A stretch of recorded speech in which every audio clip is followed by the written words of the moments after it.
Bismillahirrahmanirrahim. Assalamu alaikum. My name is Maria Khan and I am from ACA, Ali Coaching Academy, Abbottabad. Today we are going to discuss a topic and we will discuss this topic in detail.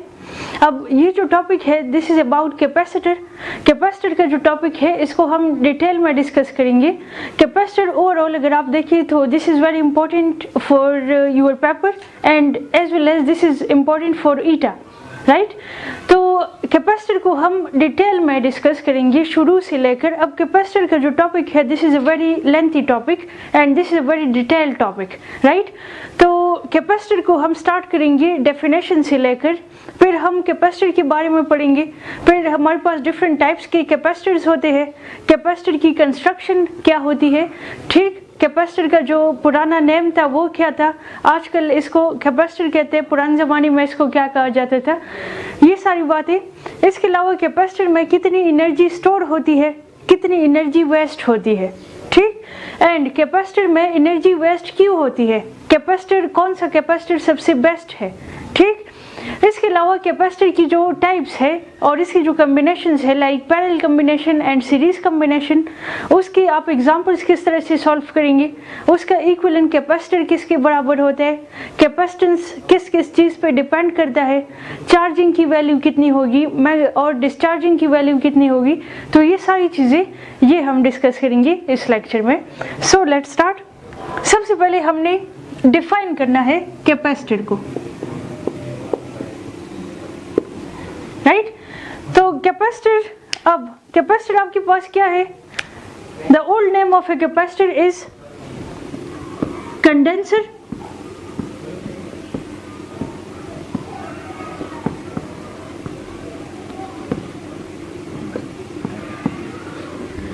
Condenser क्या चीज है, condenser capacitor same चीज है, right.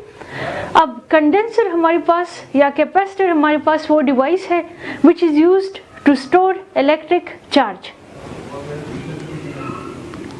So you can define it, the device, and you should write heading as well. याद रखिए paper में कोई भी टॉपिक अगर आप एक्सप्लेन कर रहे हैं, स्पेशली शॉर्ट क्वेश्चंस में भी लॉन्ग क्वेश्चंस में भी, कि आप हर एक टॉपिक के साथ पहले हेडिंग दें और हेडिंग वाइज उसको एक्सप्लेन करिए स्टेप बाय स्टेप। जितनी ज़्यादा आपकी हेडिंग्स होंगी और जितनी ज़्यादा आपकी एक्सप्लेनेशन प्रॉपर एक्सप्लेनेशन होगी तो उतनी ज़्यादा आपको मार्क्स मिलेंगे। So that's why the headings are very important in physics. तो डेफिनेशन में हम पढ़ते हैं कि the device which is used to store electric charge, or you can say electrical energy, क्योंकि इलेक्ट्रिक फील्ड में चार्ज की वजह से एनर्जी भी प्रोड्यूस होती है, तो that energy is known as electrical energy. तो सबसे पहले हमने इसको डिफाइन किया कि ये वो डिवाइस है जो अपने अंदर इलेक्ट्रिक चार्ज या इलेक्ट्रिकल एनर्जी को स्टोर करती है, ठीक। इसका पुराना नाम था कंडेंसर। अब कैपेसिटर की शेप किस तरह होती है, कंस्ट्रक्शन क्या है इसकी,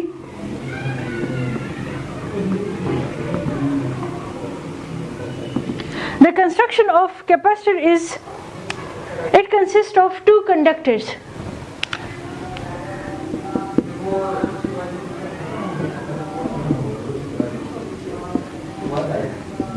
राइट। अब टू कंडक्टर्स का क्या मतलब है, कंडक्टर्स आपके पास कैपेसिटर मिलके बना होता है दो कंडक्टर से। सपोज आपके पास है ये जो ब्लैक है, this black one, this is first conductor, this blue one is second conductor. ये जो दो कंडक्टर आपस में कंबाइन होते हैं और इसको प्रॉपर्ली अरेंज किया जाता है, so this is known as capacitor. और कैपेसिटर क्या करता है, ये इलेक्ट्रिक एनर्जी या इलेक्ट्रिक चार्ज को स्टोर करता है। लाइक सपोज आपके पास इस तरह है, this is conductor number 1, this is conductor number 2, right। अब कंडक्टर नंबर 1 पे क्या होगा कि जैसे ही इसको आप बैटरी के साथ कनेक्ट करते हैं, बैटरी में क्या होता है, एक पॉजिटिव टर्मिनल होगा, एक नेगेटिव टर्मिनल होगा। तो वो जो बैटरी है उसके पोटेंशियल की वजह से इस पे एक कंडक्टर पे आपके पास आएगा पॉजिटिव चार्ज और दूसरे कंडक्टर पे आएगा नेगेटिव चार्ज, इसके सरफेस पे आएगा, राइट। इसको याद रखिए, इसको गौर से देखिए कि कैपेसिटर आपके पास क्या है, ये वो डिवाइस है जिसमें दो कंडक्टर्स है, जिस तरह ये है, this is conductor number 1 and this is conductor number 2 and ये जो मैंने ब्लैक हाईलाइट किया है ये इसका सरफेस है। अब आपको पता है कि इलेक्ट्रिक फील्ड की डायरेक्शन क्या होगी, फ्रॉम पॉजिटिव टुवर्ड्स नेगेटिव, तो ये पॉजिटिव से स्टार्ट होगा और नेगेटिव पे टर्मिनेट होगा। ठीक, अब देखिए इसमें कुछ लाइंस इस तरह है,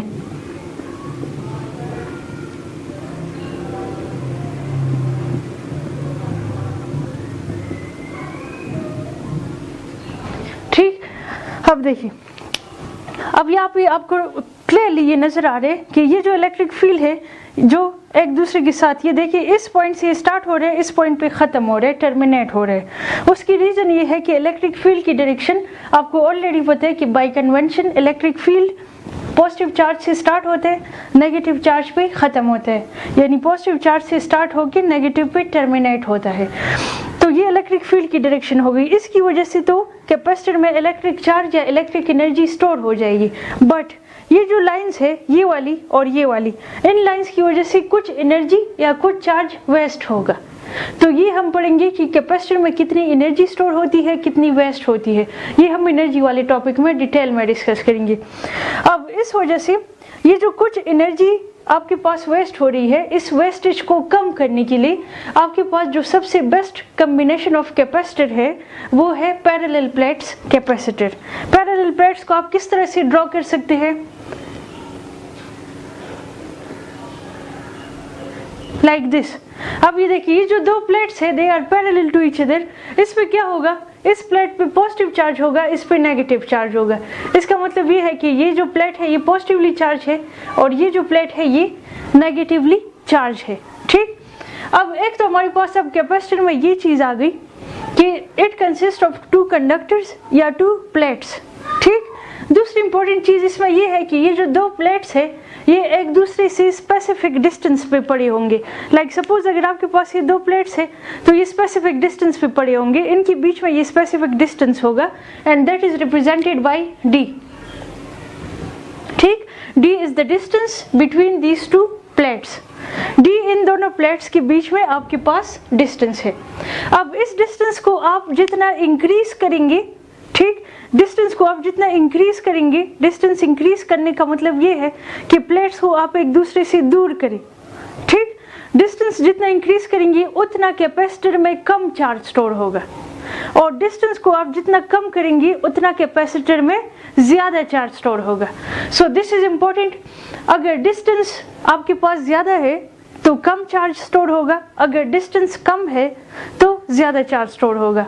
और ये हम अभी डिराइव करेंगे इसके लिए एक्सप्रेशन कि कैपेसिटेंस जो है, कैपेसिटेंस ऑफ द कैपेसिटर वो किस किस वैल्यू पे या किस किस चीज पे डिपेंड करता है। ठीक, एक तो वो डिपेंड करता है size of the plates of the capacitor, shape of the plates of the capacitor, और दूसरा क्या है, इन दोनों प्लेट्स के बीच में मीडियम कौन सा यूज हुआ है। मीडियम का मतलब ये है कि इनके बीच में फ्री स्पेस है, यानी वैक्यूम है, एयर है, ग्लास है, डाइलेक्ट्रिक है, इसके अलावा सपोज पेपर है, पैराफिन वैक्स है, एनीथिंग, या वाटर है। ठीक, ये डिफरेंट टाइप्स ऑफ मीडियम्स है। तो ये जो मीडियम है, इस मीडियम पे भी कैपेसिटेंस की वैल्यू डिपेंड करती है। राइट, मीडियम पे भी कैपेसिटेंस की वैल्यू डिपेंड करती है। अब देखिए, ये आपके पास हो गया, वो दो हमारे पास कंडक्टर है, ये दो पैरेलल प्लेट्स है। इस पे चार्ज कैसे आते हैं कि इसको आप कनेक्ट करते हैं बैटरी टर्मिनल्स के साथ। This one is positive terminal, this one is negative terminal. ठीक, and this is represented by V। V का मतलब ये है कि पॉजिटिव जो टर्मिनल है ये हाई पोटेंशियल पे है, नेगेटिव जो टर्मिनल है वो लो पोटेंशियल पे है। इट मींस इन दोनों में पोटेंशियल डिफरेंस है। ठीक, इन दोनों में पोटेंशियल डिफरेंस आ रहा है, यानी पोटेंशियल का डिफरेंस है। ठीक, इन दोनों में पोटेंशियल डिफरेंस है। तो ये हमारे पास हो गया positive terminal and negative terminal. ठीक, पॉजिटिव टर्मिनल है, एक नेगेटिव टर्मिनल है, ये इन दोनों का पोटेंशियल डिफरेंस हो गया और ये इसकी वजह से इन प्लेट्स पे चार्ज हो गया। पॉजिटिव टर्मिनल की वजह से इस पे पॉजिटिव चार्ज आएगा और नेगेटिव टर्मिनल की वजह से इस पे नेगेटिव चार्ज आएगा। अब अगर इसको हम एक्सप्लेन करें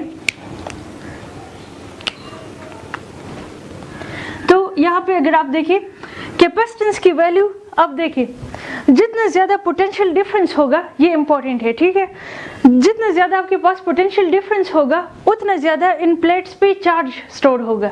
यानी आप लिख सकते हैं कि charge is directly proportional to potential difference between the plates, ठीक, charge is directly proportional to potential difference between the plates, यानी Q is directly proportional to V। अब ये कांस्टेंट ऑफ प्रोपोर्शनलिटी को अगर आपने इक्वालिटी से रिप्लेस करना है तो आप कैसे करेंगे, Q इज इक्वल कांस्टेंट, ठीक, C इज द कांस्टेंट, और C क्या चीज है, C is the capacitance of capacitor,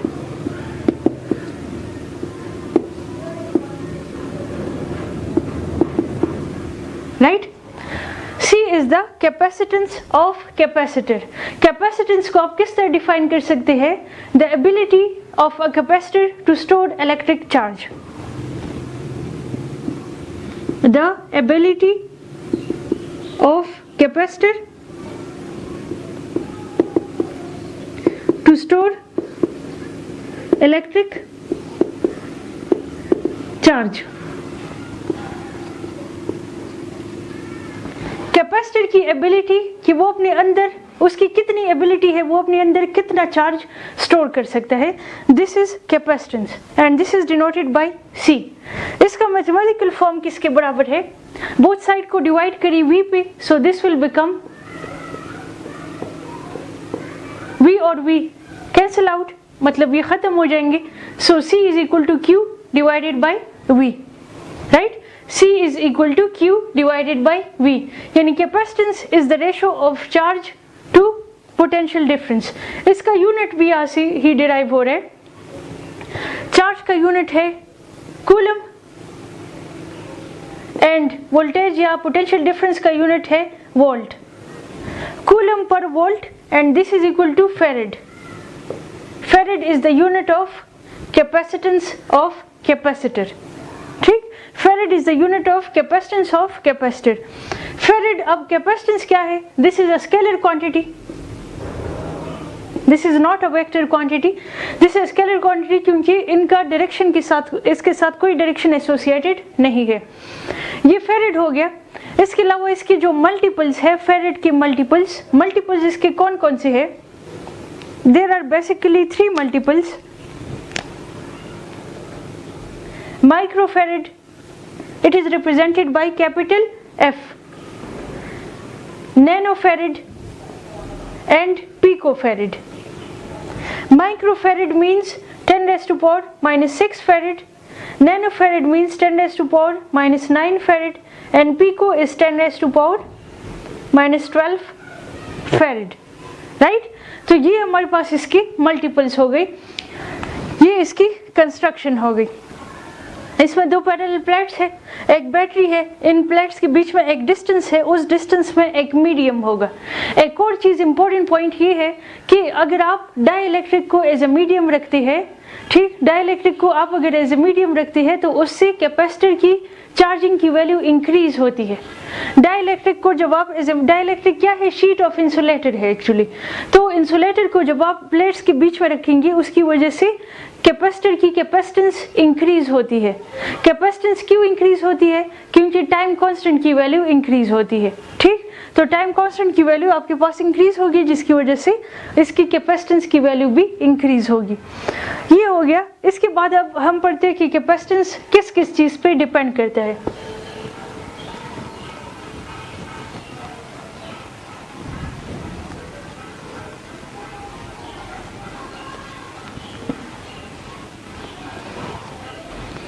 अच्छा, एक और इम्पोर्टेंट चीज़ इसमें यह है कि सपोज आपके पास 2 कंडक्टर्स है, एक ये है एंड दूसरा ये है, ठीक, ये आपके पास 2 कंडक्टर्स है, तो इसमें अब आपने बताना है कि इसमें सबसे बेस्ट अरेंजमेंट या बेस्ट पोजीशन कौन सी है। यानी एक आपके पास ये है, दूसरा अगर आप इसको ऐसे रखते हैं तो इसमें बेस्ट कौन सा है, राइट। अब देखिए, इससे पहले हम ऑलरेडी पढ़ चुके हैं कि जो पैरेलल प्लेट्स है, parallel plates are the best combination of capacitor. उसकी रीज़न ये है कि पैरेलल प्लेट्स, एक तो आपको ये भी क्लियर है कि जो पैरेलल प्लेट्स है वहाँ पे मैक्सिमम चार्ज स्टोर होते हैं। मैक्सिमम चार्ज होगा तो कैपेसिटेंस की वैल्यू भी ज़्यादा होगी और पोटेंशियल डिफरेंस भी ऑटोमेटिकली ऑब्वियसली ज़्यादा होगा। So this one means the parallel one. अब ये देखिए पैरेलल है, ये एंटी पैरेलल है, एक दूसरे के अपोजिट है। So this one is the good combination of capacitor, or you can say the two conductors for making a capacitor। तो ये हमारे पास एक ये इंपॉर्टेंट चीज़ आ गई। अब देखिए कि कैपेसिटेंस की जो वैल्यू है वो किस किस चीज़ पे डिपेंड करती है। तो ये अगर इस फिगर से हम ड्रॉ करें, इस फिगर से,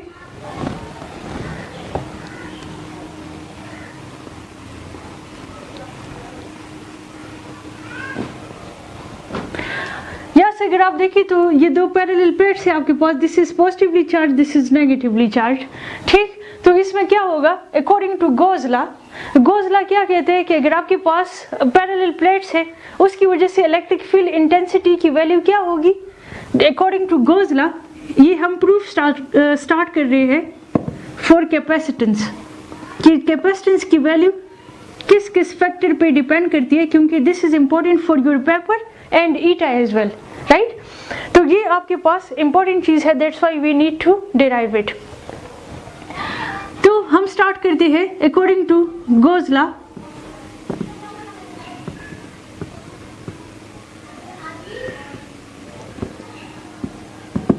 electric field intensity due to positively to oppositely plates is equal to sigma divided by epsilon naught, where sigma is the charge density yani charge per unit area and epsilon naught is the permittivity of free space or vacuum. Since sigma is the charge density, which means charge per unit area, so you can replace it charge per unit area into epsilon naught, right. एक हमारे पास ये equation आ गई। दूसरी equation हमारे पास है कि electric field intensity is equal to the gradient of potential. Gradient क्या है, gradient is the change with respect to distance और displacement. So E is equal to V by D, यानी electric field intensity is equal to the negative of gradient of potential और E is equal to V by D। ठीक, तो इस एक हमारे पास ये equation आ गई। Suppose this is equation number 1 and this is equation number 2, right. ये हमारे पास इक्वेशन नंबर 1 आ गई, ये इक्वेशन नंबर 2 आ गई। ये दोनों इलेक्ट्रिक फील्ड इंटेंसिटी की वैल्यू है, तो इसको हम कंपेयर कर सकते हैं। अब इसको देखिए आप,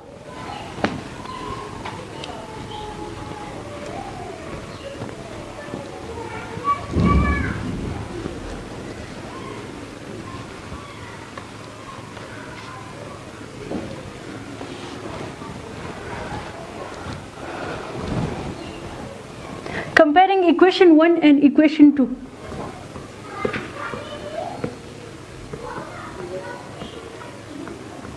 We get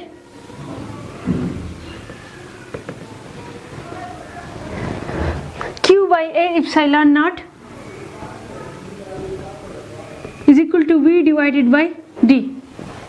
ठीक, अब इसको क्रॉस मल्टीप्लाई करें तो Q multiply by D is equal to A epsilon naught V। ठीक, according to capacitance equation Q is equal to CV, since Q is equal to CV, so CVD is equal to A epsilon naught V। V और V cancel out हो जाएंगे क्योंकि ये दोनों voltage है। सो और both sides को divide करें D पे, so this will become C is equal to A epsilon naught divided by D। Now this equation shows कि आपकी जो कैपेसिटेंस की वैल्यू है वो किस किस फैक्टर पे डिपेंड कर रही है। एक तो ये बहुत क्लियर है कि एरिया ऑफ द प्लेट्स यानी shape and size of the plates पे डिपेंड कर रहा है। दूसरा the distance between the plates, और तीसरी चीज़ है the medium used between the plates. और यहाँ पे एप्सिलॉन नॉट है, it means this is the capacitance in case of vacuum. right? Capacitance in case of vacuum, this is equal to A epsilon naught divided by D. A is the area of the plates, epsilon naught is the permittivity of free space, D is the distance between the two plates. अब अगर इसको हम लिखें medium किसी और medium के लिए, यानी वैक्यूम के अलावा अगर प्लेट्स के बीच में कोई और मीडियम होगा, तो ये किस किस चीज़ पे डिपेंड करेगा? एक तो यहाँ पे ये लिखे कि capacitance, this is important, of a capacitor depends on one, size of the plates of the capacitor, number 2, shape of the plates of the capacitor, number 3, medium used between the plates of the capacitor,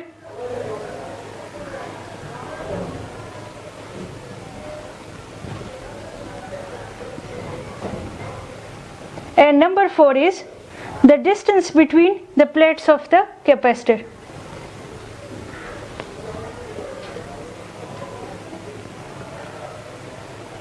Distance between plates of capacitor. तो ये चार आपके पास चीज़ें आ गई. एक है area of the plates, area means size and shape of the plates. दूसरी चीज़ है medium used between the plates, and fourth है distance between the two plates. अब देखिए, डिस्टेंस को आप जितना इंक्रीज करेंगे कैपेसिटेंस की वैल्यू उतनी डिक्रीज होगी, क्योंकि they are inversely proportion to each other. Area को आप जितना इंक्रीज करेंगे कैपेसिटेंस की वैल्यू उतनी इंक्रीज होगी, because they are directly proportion to each other. और मीडियम पे भी ये डायरेक्टली प्रोपोर्शन है. अब मीडियम अगर डाइलेक्ट्रिक होगा तो अगर मीडियम डाइलेक्ट्रिक होगा तो आपकी कैपेसिटेंस की वैल्यू बहुत बड़ी होगी. अगर मीडियम डाइलेक्ट्रिक के अलावा कोई और होगा लाइक ग्लास, वाटर एटसेट्रा, तो पैराफिन, वैक्स, कोई भी मीडियम हो सकता है, फ्री स्पेस है, तो उस केस में वैक्यूम की वैल्यू कम होगी, because this is directly related to the capacitance of capacitor. अब अगर आप देखिए इसको, हम किसी और मीडियम के लिए अगर इसको पढ़े तो ये बन जाएगा, इसकी वैल्यू, कैपेसिटेंस की जो वैल्यू है और इसकी जो डिपेंडेंस है, the equation will become like this. Capacitance in case of any other medium will be equal to A epsilon naught epsilon r divided by D. Right? This is the capacitance in case of any other medium except vacuum. Right? अब देखिए इस दोनों, अब इन दोनों equations को अगर हम compare करें, this is also very important. ये जो वैक्यूम वाला कैपेसिटेंस है, इसको अगर आप कंपेयर करें मीडियम के कैपेसिटेंस के साथ, लाइक अगर सपोज आप इन दोनों का रेशो ले, capacitance of the vacuum divided by capacitance of the medium, this is equal to A epsilon naught divided by D, and this is A epsilon naught epsilon r divided by D. Right? So इसको आप इस तरह भी लिख सकते हैं, epsilon naught और epsilon R की जो वैल्यू है, this is actually equal to capacitance of the medium a epsilon medium, यानी permittivity of that particular medium. Clear? अब इसको देखिए, इन दोनों का जो रेशो है, capacitance of the vacuum divided by capacitance of the medium, this is equal to this thing. ये कैंसिल आउट हो जाएंगे, ठीक, डी डी भी कैंसिल आउट हो जाएंगे. आपके पास क्या बच रहा है? C vacuum divided by capacitance of the medium, and this is equal to 1 by relative permittivity. तो अगर इसको आप इन्वर्स करेंगे like this, capacitance of the medium divided by capacitance of vacuum, this is equal to relative permittivity. और ये जो आपके पास है relative permittivity, this is also known as the dielectric constant. ठीक, this is also known as the dielectric constant. अब ये हमारे पास हो गया कैपेसिटेंस की डिपेंडेंस का, आपको पता चल गया कि ये एरिया ऑफ द प्लेट्स पे डिपेंड कर रहे हैं, मीडियम बिटवीन द प्लेट्स पे, and distance between the plates. और आपके पास जो एक और इक्वेशन है, that is Q is equal to C V, C is equal to Q by V. तो इस पे आपने यहाँ पे कंफ्यूजन क्रिएट नहीं करनी, क्योंकि ये देखिए ये अकॉर्डिंग टू दिस इक्वेशन आपको ये लग रहा है कि कैपेसिटेंस की जो वैल्यू है वो चार्ज और वोल्टेज पे डिपेंड कर रहा है, यानी पोटेंशियल डिफरेंस पे, बट एक्चुअली ऐसा नहीं है। कैपेसिटेंस की वैल्यू इन पे डिपेंड नहीं करता, क्योंकि चार्ज और वोल्टेज की वैल्यू कांस्टेंट होती है। मैक्सिमम चार्ज से वो ज़्यादा नहीं हो सकता, ठीक, और इसी तरह मैक्सिमम वोल्टेज से भी वैल्यू एक्सीड नहीं कर सकती। इट मीन्स कैपेसिटेंस की वैल्यू इन पे डिपेंड नहीं करती, ये इन फैक्टर्स पे डिपेंड करती है। So this was about the capacitance and capacitor. अब नेक्स्ट जो इस टॉपिक में हमारा जो सब टॉपिक है that is the types of capacitor, और you can say the combinations of capacitor.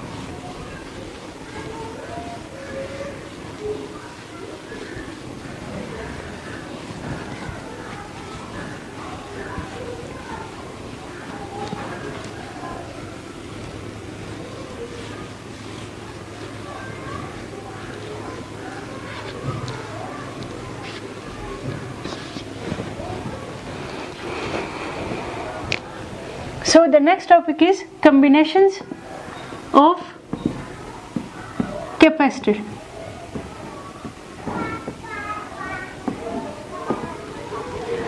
Okay, so there are two main types of capacitor.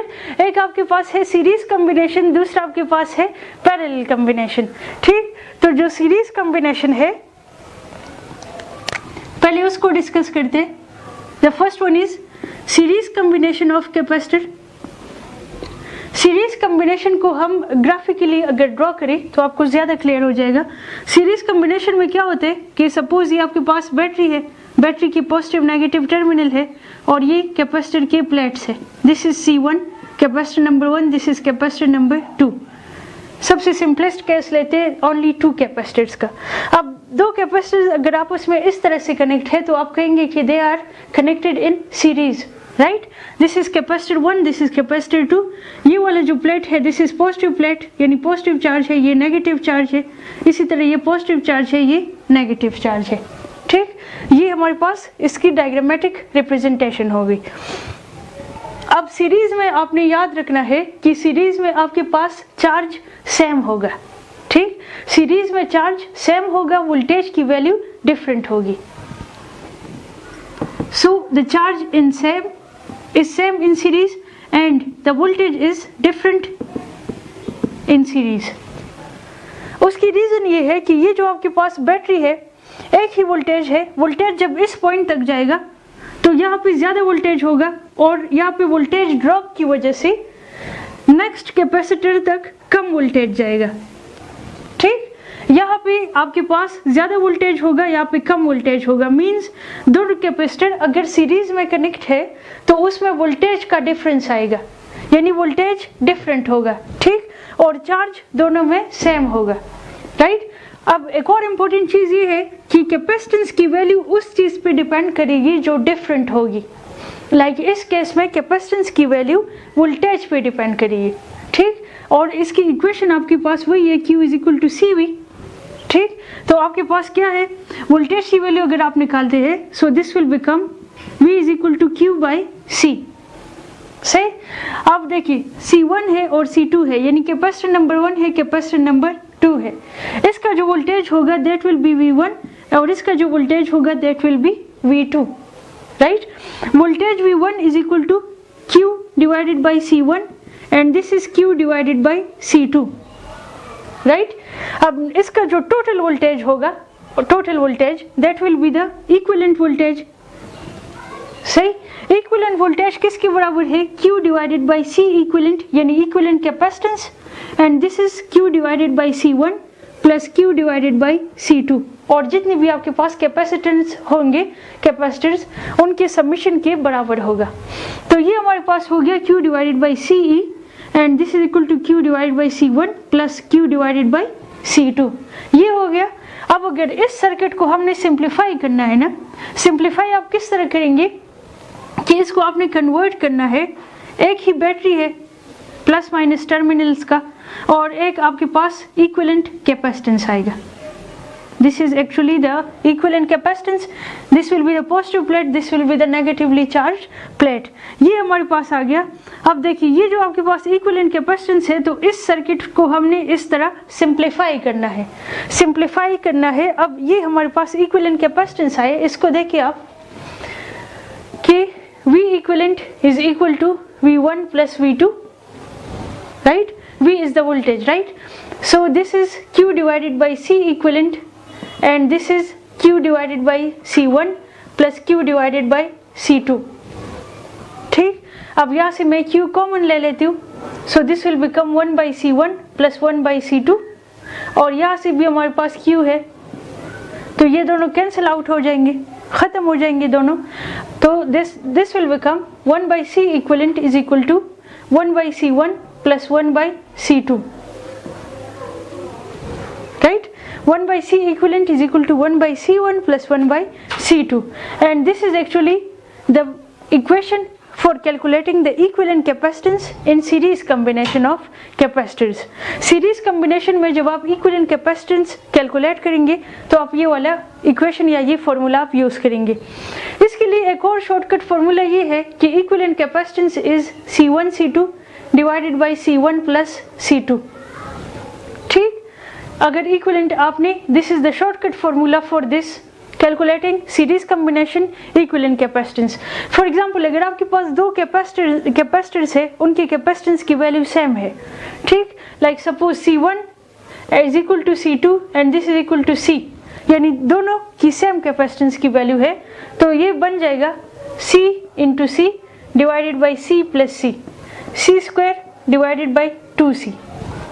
ठीक, C और C कैंसिल आउट हो जाएंगे, so the equivalent capacitance will be equal to C divided by 2, यानी वो half हो जाएगा. अगर दो कैपेसिटर्स है, उनकी कैपेसिटेंस की वैल्यू सेम है, तो उसकी जो इक्विवेलेंट कैपेसिटेंस की वैल्यू होगी that will be the half of the capacitance of the single capacitor. इसका मतलब ये है, अगर C1 की वैल्यू और C2 की वैल्यू बराबर है C की, and that is suppose 4 microfarad, 4 microfarad, ठीक, तो क्या हो जाएगा, अब अगर यहाँ पे आप वैल्यू पुट करें 4 डिवाइडेड बाई 2, सो ओके, तो अब देखिए अगर इसकी कैपेसिटेंस की वैल्यू है 4 माइक्रोफैरेड, तो 4 डिवाइडेड बाई 2 जब आप करेंगे दिस विल बिकम 2 माइक्रोफैरेड, यानी इक्विवेलेंट कैपेसिटेंस इसका हाफ आएगा. ठीक, इक्विवेलेंट कैपेसिटेंस उसका हाफ आएगा, और ये कब होगा, जब इन दोनों की कैपेसिटेंस की वैल्यू सेम होगी, बराबर होगी. तो ये हमारे पास इसका शॉर्टकट फॉर्मूला आ गया. This was about series combination. Now the next combination is parallel combination of capacitor.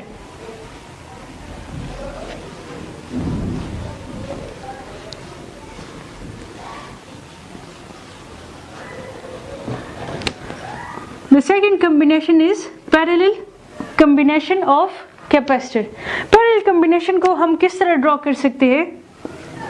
This is the battery terminal, positive terminal, negative terminal. This is capacitor number 1. This is capacitor number 2, and this is capacitor number 3. C1, C2, C3. Right? 3 capacitors है, आप उसमें parallel में connect है. अब इसमें same कौन सी चीज होगी और डिफरेंट क्या होगा? ठीक, तो सेम इसमें है the charge will be different, क्योंकि ये पैरेलल कॉम्बिनेशन है, एंड द वोल्टेज या potential difference will be same. अब कैपेसिटेंस हमेशा याद रखिए, कैपेसिटेंस जो चीज डिफरेंट होगी उस पर डिपेंड करेगा. ठीक, और according to equation Q is equal to CV है हमारे पास.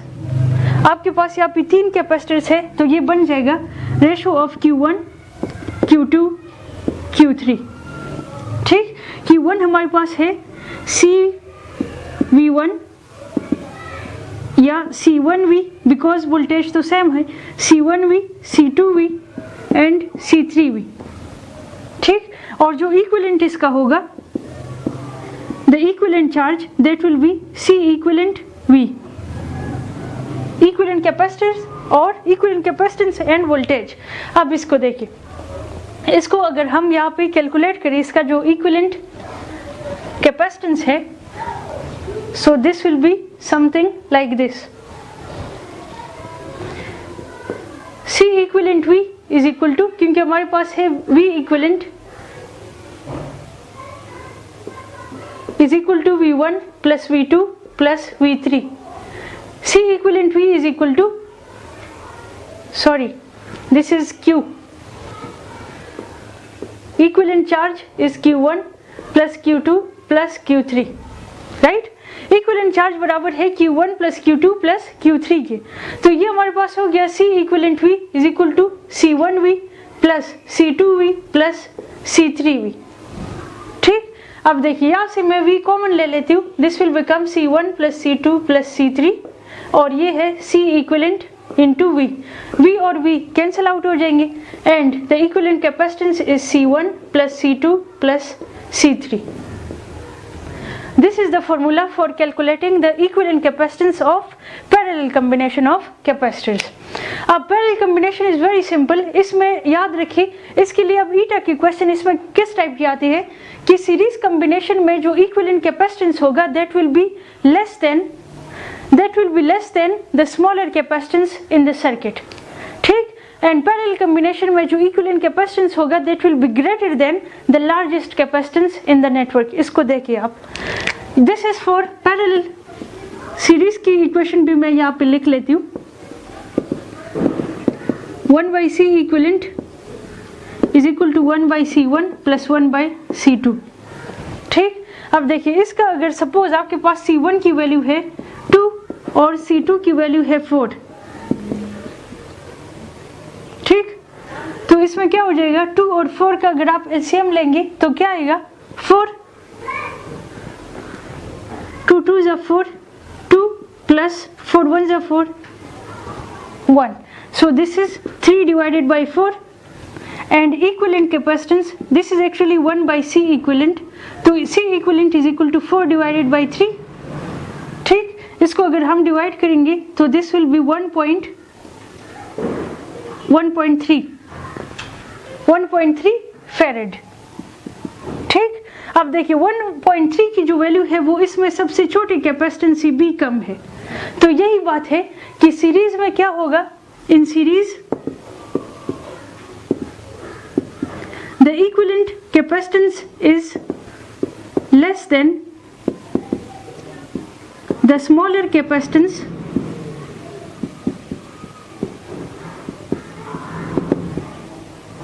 इन द सर्किट, यानी सर्किट में जो सबसे छोटा कैपेसिटेंस होगा, कैपेसिटर होगा या सबसे कम कैपेसिटेंस की वैल्यू होगी उससे भी इक्विवेलेंट कैपेसिटेंस कम आएगा।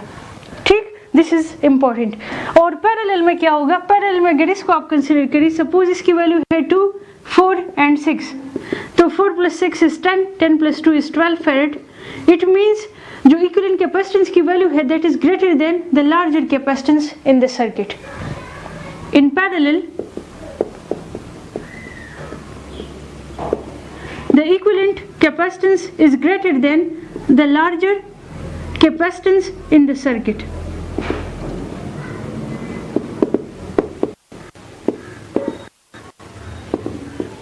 So these two are very important point.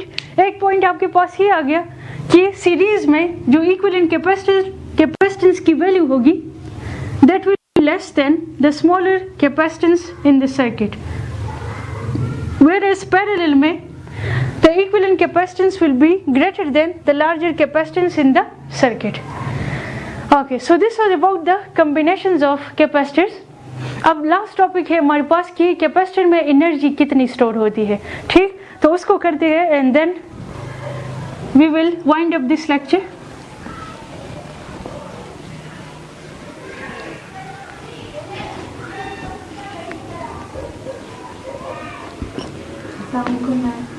वालेकुम सलाम। कैसी हैं मैम आप? ठीक ठाक, आप कैसी है? मैम कैसे गुजर रहे हैं आपके दिन फिजिक्स के साथ? अच्छे। तो गपशप भी लगाया करें मैंने हमारे साथ। गपशप का टाइम नहीं होता ना, तो गपशप क्या करें, बच्चे भी ज़रा एंजॉयमेंट करें। चलिए लास्ट टॉपिक पढ़ते हैं, that is energy stored in capacitor.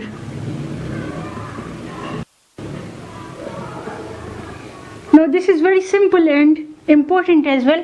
ये बहुत सिंपल टॉपिक है, बस आपको सिर्फ ये समझना है कि कैपेसिटर में एनर्जी कितनी स्टोर होती है, कितनी वेस्ट होती है। लाइक सपोज अगर आपके पास ये रेक्टेंगल है ना, ये जो रेक्टेंगल है ये टोटल अमाउंट ऑफ एनर्जी है, ये इसका हाफ पोर्शन ये हो गया, हाफ पोर्शन ये, यानी 50% ये पोर्शन है, 50% ये पोर्शन है। ठीक, तो कैपेसिटर और हर एक डिवाइस में इस तरह होता है कि कुछ एनर्जी वेस्ट होती है, कुछ एनर्जी स्टोर होती है। तो 50% energy will be wasted and the remaining 50% energy will be stored in the capacitor. Like suppose अगर आपके पास ये जो शेडेड है ये वेस्ट हो रही है, तो ये वाली जो है जो अनशेडेड है ये स्टोर्ड होगी, stored energy, right, this will be the stored energy. अब इसका जो मैथमेटिकल एक्सप्रेशन है वो हम स्टार्ट करते हैं। The energy stored in the capacitor will be equal to half of QV, where Q is the charge on the plates of the capacitor, V is the voltage या potential difference of the plates of the capacitor. Half QV है एक, तो इसका ये formula आ गया। अब according to the capacitance equation Q is equal to CV, तो हम पुट कर सकते हैं E is equal to half, Q की जगह CV पुट करी एंड दिस V अपनी जगह पे, so energy is equal to half CV square. ठीक, एक आपके पास ये इक्वेशन आ गया कि एनर्जी आपके पास किसके बराबर है, the energy stored is equal to half CV square. दूसरा आपके पास इस तरह का एक्सप्रेशन आ सकता है कि अब ये देखिए अगर C की वैल्यू हमारे पास है, इसके अलावा अगर आप इसमें V की वैल्यू पुट करें, V is equal to Q divided by C।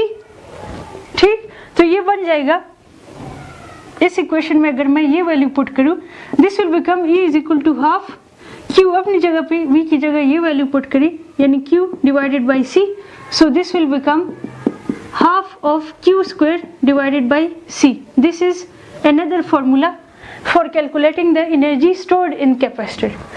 अब ये डिपेंड करता है कि आपको कौन सी गिवन वैल्यूज है। अगर आपको चार्ज की वैल्यू गिवन है और वोल्टेज की वैल्यू गिवन है, then you have to use this formula. Otherwise अगर आपको कैपेसिटेंस और वोल्टेज की वैल्यू गिवन है, then you have to use this formula. Otherwise अगर आपको चार्ज और कैपेसिटेंस की वैल्यू गिवन है तो आपने ये फार्मूला यूज करना है। अब इस फार्मूला को अगर हम आगे एक्सटेंड करें तो इसको आप देखें, energy is equal to half CV square. अभी हमने निकाला है कि कैपेसिटेंस की जो वैल्यू है that is, since capacitance is A epsilon not, अगर हम मीडियम के लिए पढ़ते वैक्यूम के लिए, तो this is equal to A epsilon naught divided by D। ठीक, अगर आप किसी और मीडियम जनरल हम पढ़े तो that will be A epsilon naught epsilon R divided by D। ठीक, this is the capacitance. Whereas voltage की वैल्यू कहाँ से आएगी, since E is equal to V by D, so V is equal to ED। ये value अब हमने replace करनी है।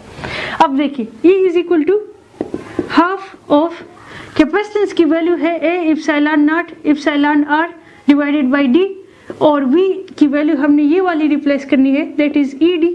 E is the electric field intensity, D is the distance between the two plates।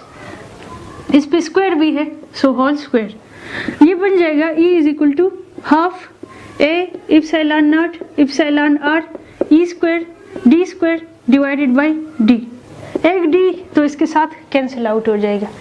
अब यहाँ पे हमारे पास क्या रहेंगे, E is equal to half epsilon naught epsilon R and E square A D। अब देखिए A आपके पास क्या है, A is the area, D is the distance, यानी D अभी आपके पास लेंथ है, area multiply by length is volume. ठीक, सो AD इज एक्चुअली वॉल्यूम, क्योंकि area multiply by length is volume, तो आप यहाँ पे वॉल्यूम भी रिप्लेस कर सकते हैं।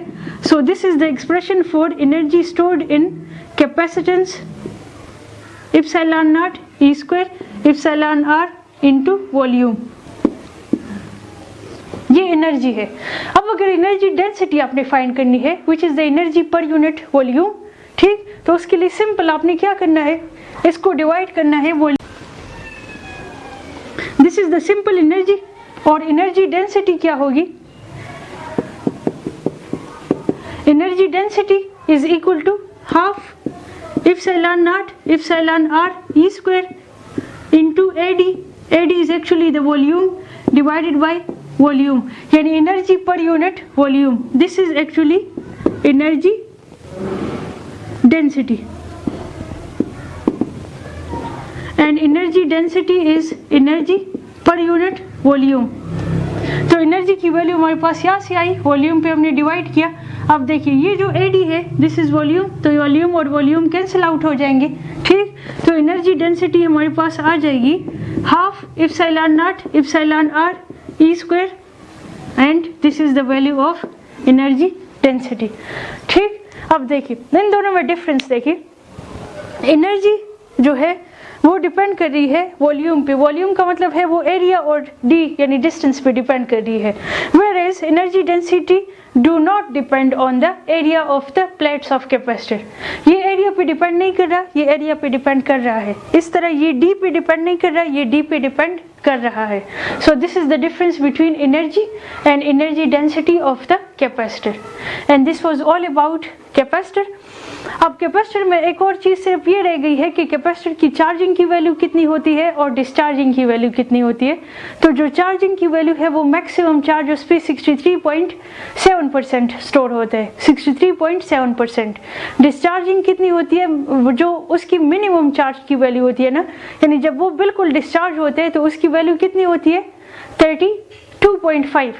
ठीक, तो ये चार्जिंग और डिस्चार्जिंग की वैल्यू है. And this was all about capacitor. I hope आपको समझ आ गई होगी. तो see you in the next lecture इंशाल्लाह. तब तक के लिए अल्लाह हाफिज़.